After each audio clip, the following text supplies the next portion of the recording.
Hello everyone. In previous class we have discussed the chapter number first. It's back to school again. जैसा कि आप सभी जानते हैं प्रीवियस क्लासेस में अपन ने क्या पढ़ा, चैप्टर फर्स्ट को रीड किया, it's back to school again. जैसा कि जानते हैं आप, ये पोइम है जो आपके स्कूल के समय में के बारे में बताई गई है कि लोग स्कूल में बच्चे कैसे रहते हैं, उनके रहने का रहन सहन कैसा होता है, वो सभी इस पोइम के अंदर बताया गया है।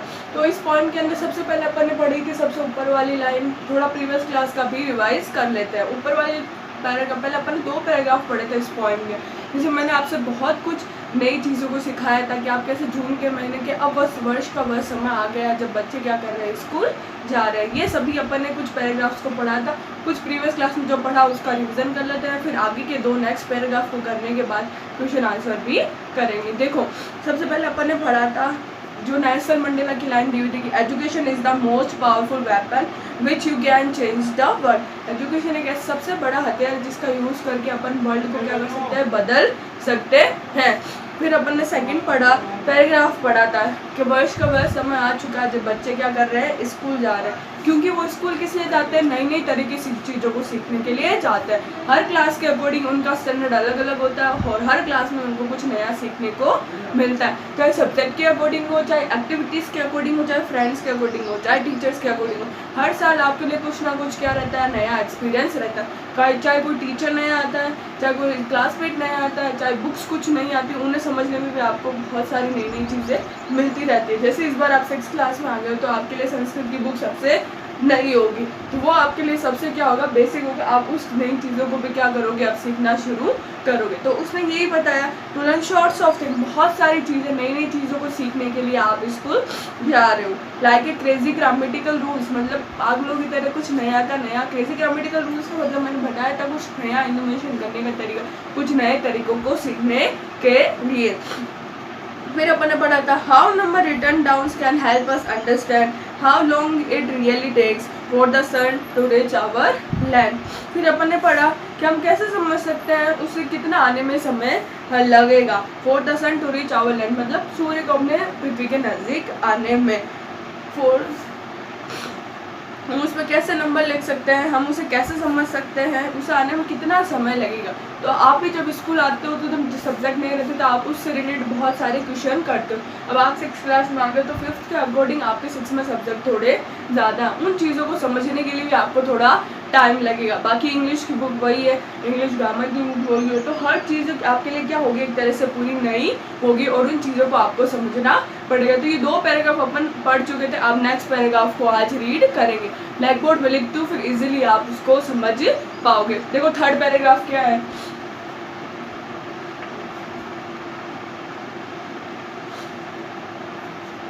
सो वाइल, मैं लिख रही, मेरे साथ साथ बोलो, so while you are in your seat, फिर आगे देखो, एंड विशिंग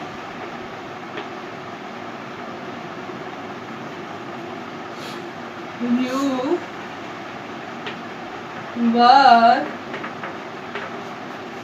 not there। फिर देखो थर्ड लाइन दे रखी है, I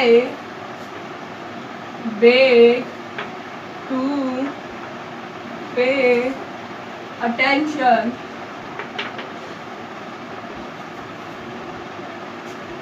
I beg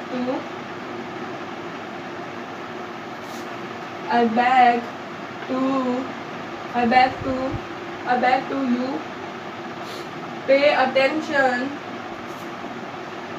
for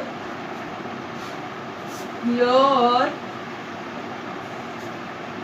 mind thinks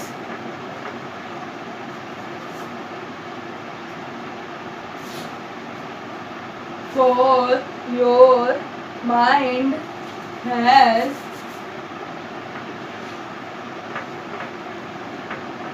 things to share। मेरे साथ पहले पूरे पैराग्राफ को रीड करो.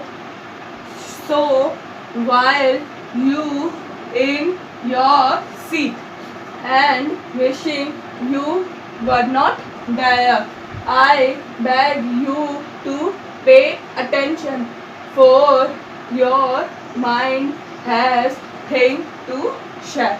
देखो इस पैराग्राफ में देखो फर्स्ट लाइन क्या कह रही है, वापस रीड करती हूँ. So while you are not in your seat, जब आप अपनी सीट पे नहीं बैठ पाते हो, सपोज आपकी स्कूल ओपन होती है तब आप अपनी सीट पे क्या करना चाहते हो, बैठना चाहते हो. चाहे कोई अपने फ्रेंड्स के साथ में बैठना पसंद करता है, कोई अपने बेस्ट फ्रेंड के साथ में बैठना पसंद करता है, कोई आगे बैठना पसंद करता है, कोई पीछे बैठना पसंद करता है. तो ये सपोज जब आपको अपनी सीट पे बैठने को मिलता है तो जब आप अपनी सीट पर बैठते हो and wishing you were not there, आपकी इच्छा पूरी नहीं होती. आप क्या करना चाहते हो, अपनी सीट पर बैठना चाहते हो पर आपकी वो इच्छा पूरी नहीं होती, क्योंकि टीचर्स क्या करते हैं, आपको अपने अकॉर्डिंग बैठाता है, हाइट के अकॉर्डिंग बैठा दिया, कभी हाइट के अकॉर्डिंग आगे बिठाया, कभी हाइट के अकॉर्डिंग पीछे बिठा दिया, तो आप अपनी सीट पे नहीं बैठ पाते हो. I beg you to pay attention, आपको इच्छा थी कि हम आप पे ध्यान दें पर फिर भी हम आप पे ध्यान नहीं दे पाए. For your mind has to think to share, और आपका दिमाग क्या चाहता है, आप अपनी चीज़ों के करो, हमारे साथ शेयर करो, पर आप नहीं कर पाते हो. कई बार ये होता है कि आप अपने फ्रेंड्स के साथ आगे बैठना चाहते हो पर पीछे बैठना पड़ता है आपको, और कई बार आपकी फ्रेंड पीछे बैठ जाती है और आपको आगे बैठना पड़ता है, क्योंकि हाइट के अकॉर्डिंग बिठाया जाता है. तो कई बार लोगों की बच्चों के मन में भी रहता है हमें वहाँ बैठना है, हमें यहाँ बैठना. तो ये पॉइंट स्टूडेंट्स के बारे में, तो ये भी पोइट भी क्या करे, अपनी फीलिंग्स को बता रहा है कि क्या करना चाहता है बच्चों के बारे में. तो देखो, so while you are in your seat, जब आप अपनी सीट पे बैठना चाहते हो और आपकी विश पूरी नहीं होती, and wishing you were not there, और आपकी विश पूरी नहीं होती, आप वहाँ बैठ नहीं पाते हो और आप चाहते हो हम आपको क्या दें, अटेंशन दें, पर फिर भी आपको अटेंशन नहीं मिलती है.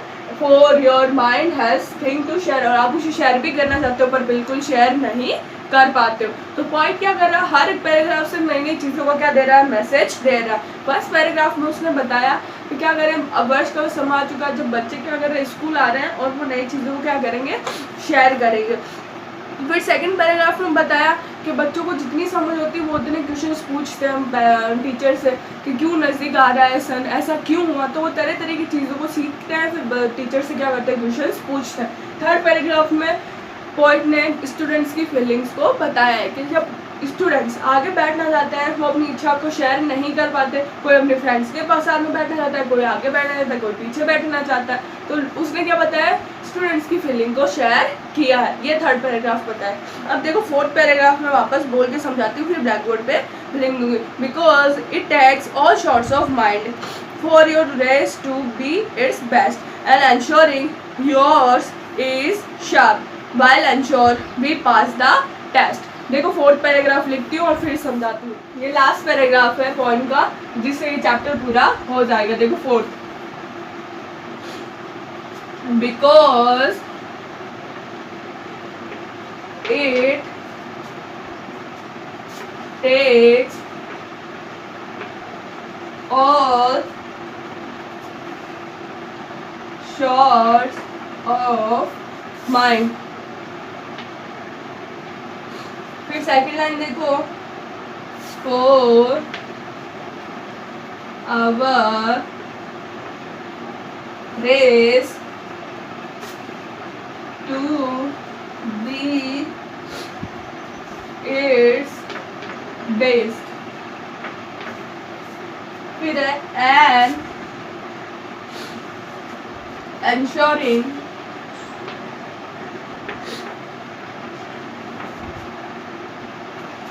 yours is sharp while you will ensure we passed the test.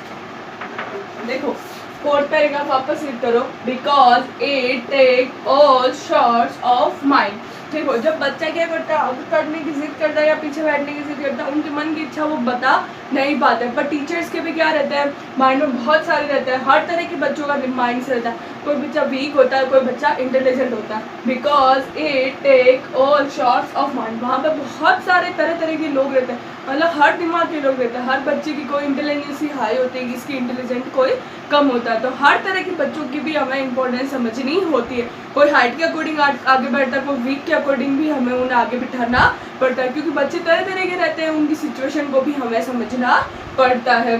For our race to be it best, जो बेस्ट होगा वही क्या जीतेगा, तो अपनी रेस को क्या कर पाएगा, पास कर पाएगा। हमारी दौड़ के लिए सबसे बेस्ट होगा। अगर हम अपने अकॉर्डिंग बिठाएंगे बच्चों को तो ये सबसे उनके लिए क्या होगा, बेस्ट होगा। क्योंकि कोई बच्चा इंटेलिजेंट है और हाइट के अकॉर्डिंग बढ़ा तो पीछे बैठने में भी उसके लिए कोई नुकसान नहीं होगा। वो आगे बैठेगा तो भी कोई प्रॉब्लम्स नहीं होगी, वो पीछे बैठेगा तो भी कोई प्रॉब्लम्स नहीं होगी, वो उसके लिए क्या होगा, सबसे बेस्ट होगा। And ensuring your is sharp, और वो क्या होगा, सबसे तेज होगा। शार्प का मतलब क्या होता है, तेज होना। क्या होता है, तेज होना किसी चीज़ में, बहुत ज़्यादा पढ़ाई में क्या होना, फास्ट होना। Will ensure we pass the test, और हम क्या करते हैं, आशा करते हैं कि वो टेस्ट को क्या करेगा, सुनिश्चित करेगा, मतलब टेस्ट को ज़रूर क्या कर लेगा, पास करेगा। एंश्योर का मतलब होता है सुनिश्चित करना। क्या होता है, सुनिश्चित करना। मतलब एंश्योर का मतलब क्या होता है, हमें मालूम है कि वो क्या करेगा, जल्दी से जल्दी उस टेस्ट को पास कर लेगा। फोर्थ पैराग्राफ में यही बताया पॉइंट ने कि वो क्या करता है, टीचर्स और स्टूडेंट्स दोनों की फीलिंग्स को बता रहा है कि बच्चे अपने अकॉर्डिंग चाहते हैं, पर टीचर्स भी उनका भला ही चाहता है। वो भले कितना ही क्यों, उनके पास में भी बहुत तरह तरह के माइंड्स के स्टूडेंट्स होते हैं, वो उनके माइंड्स को रीड करते हैं, उनके अकॉर्डिंग उनको आगे और पीछे बताते हैं। उन्हें मालूम है कि जो बच्चा तेज़ है वही एंश्योर करेगा और वही टेस्ट को क्या करेगा, पास कर लेगा। सारे बच्चे वैसे सभी टीचर्स के लिए इंटेलिजेंट होते हैं और सभी बच्चे अपने अकॉर्डिंग अपना बेस्ट देते हैं। आई होप आप अपनी पोइम को पढ़ के अच्छा लग रहा होगा, आपके लिए बहुत नई पोइम होगी और स्कूल्स के एक्सपीरियंस को भी आप शेयर कर रहे होंगे। सभी बच्चे 6th क्लास वाले बच्चे, आई होप आप अच्छे से इस पॉइंट को समझ गए होंगे। वापस वन टाइम मैं रिवाइज करवा देती हूँ। देखो, फर्स्ट पैराग्राफ में पहले पढ़ा के क्या कहना रहता है, पॉइंट समय आ चुका है, जुलाई का समय आता है जब आप अपनी पॉइंट स्कूल जाना क्या करते हो, शुरू करते हो। नेक्स्ट पैराग्राफ में बताया उसने, बच्चे क्या करते हैं, नई तरह तरह की चीज़ों को स्कूल जाके सीखते हैं, कुछ नए तरह के इन्फॉर्मेशंस करना शुरू करते हैं। थर्ड पैराग्राफ में अपन ने पढ़ा कि वो क्या कहना चाहते हैं, उनकी बैठने का तरीका क्या होता है, वो अपनी फीलिंग्स को कैसे जाहिर करते हैं, सारे टीचर्स के साथ में अपनी बातों को कन्वर्सेशंस करते हैं। लास्ट फोर्थ पैराग्राफ में पढ़ा कि जो बच्चा अपने अकॉर्डिंग होता है वो अपने अकॉर्डिंग माइंड को सेट कर लेता है और अपने टेस्ट को एंश्योर करता है। मतलब सारे अपने माइंड के अकॉर्डिंग उनको ग्रहण, मतलब माइंड के अकॉर्डिंग उनको चीज़ों को समझते हैं और आगे बढ़ना शुरू करते हैं और टेस्ट को क्या करते हैं, क्लियर करते हैं। आज ये पॉइंट आपकी पूरी हो गई है। नेक्स्ट वीडियो के अंदर मैं आपको PDF और क्या मैं आपको क्वेश्चन आंसर करवा दूँगी ब्लैक बोर्ड के ऊपर। मैं आपसे मिलती हूँ नेक्स्ट वीडियो के अंदर, तब तक के लिए थैंक यू।